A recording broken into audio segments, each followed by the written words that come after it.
Hello everyone. Our today's lesson is Working of Institutions. In this session, we will learn about the process in which the major decisions are taken, as well as the working of the three organs of a democratic government. These organs, or the institutions, as you may call it, comprise of the three pillars of the government, that is, the legislature, the executive, and the judiciary.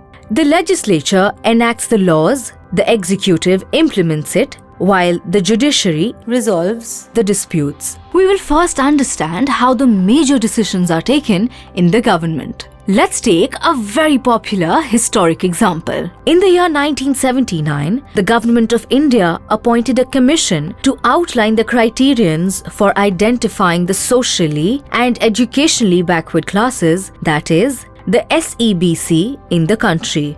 This commission was also asked to recommend steps for the progress of the identified strata. It was headed by Mr. B.P. Mandal, and so it was popularly known as the Mandal Commission. This commission came up with many recommendations, the most crucial amongst which was the 27% quota reservation in the government jobs. This report was taken up and discussed in the parliament. After several years of demand for its implementation, the Janata Dal finally promised to implement the Mandal Commission if it rose to power in the Lok Sabha elections of 1989. Janata Dal won the elections under the leadership of VP Singh and decided to implement the Mandal Commission's recommendation as promised. The President announced it in his address to the Parliament. The Cabinet decided to implement it on the 6th of August 1990. The PM issued a statement to both the houses of the Parliament on the next day. The senior officials of the Department of Personnel and Training drafted an order in sync with the Cabinet decision and took the Minister's approval. A designated official signed the order on behalf of the Union Government. This is how the GO was issued on 13th August 1990. You just heard the word GO, didn't you? Do you know what that means? A GO is a government order or an office memorandum. Look at this GO very carefully. Doesn't it look like a notice? Well, mostly, but no. This is called a government order or an office memorandum. The Government of India issued this on 13th August 1990. Every GO bears a unique number on it which is used to identify its purpose. It is a written communication issued to explicitly state the policy and decisions of the government. As you can see, the GO is quite brief in its outlook. The government issues hundreds of such orders every day on various issues. But the order that you just saw created a lot of controversy and conflict in the coming times.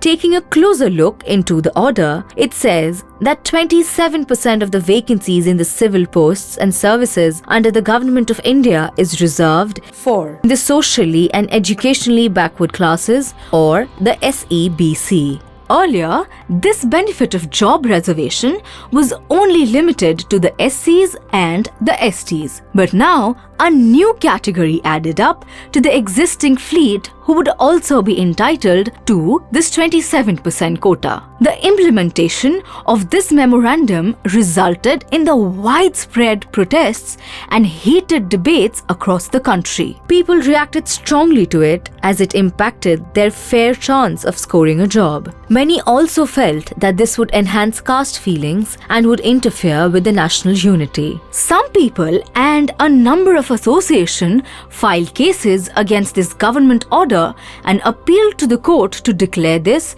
as null and void. In 1992, the Supreme Court approved the Mandal Commission as valid and ordered some modifications in it. The Department of Personnel and Training issued a GO on 8th September 93 with some changes in it, and it has been followed rightly since then. So for smooth functioning of democratic structure, several arrangements need to be made functional. Such bodies are termed as institutions. Let's take a look at some of the most crucial institutions. The Prime Minister and the Cabinet leads all policy decisions. This is the legislative form of institution. The civil servants implement all the decisions taken at a ministry level. This is the executive form of institution. The Supreme Court acts as a final settlement body. This is the judiciary form of institution. The government has to perform various duties, right from formulating policies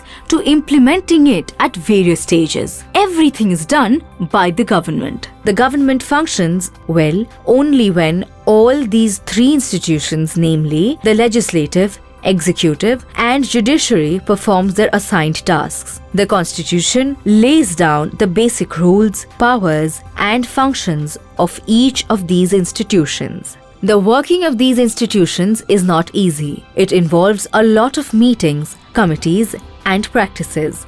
They are checkposts which, despite all delays and complications, ensure appropriate decision making. Think about the institution running your community. It has to look after the welfare of each family residing in it. What a difficult task it is, isn't it? We will learn about the functioning of the institutions in the next segment of our video. Keep watching.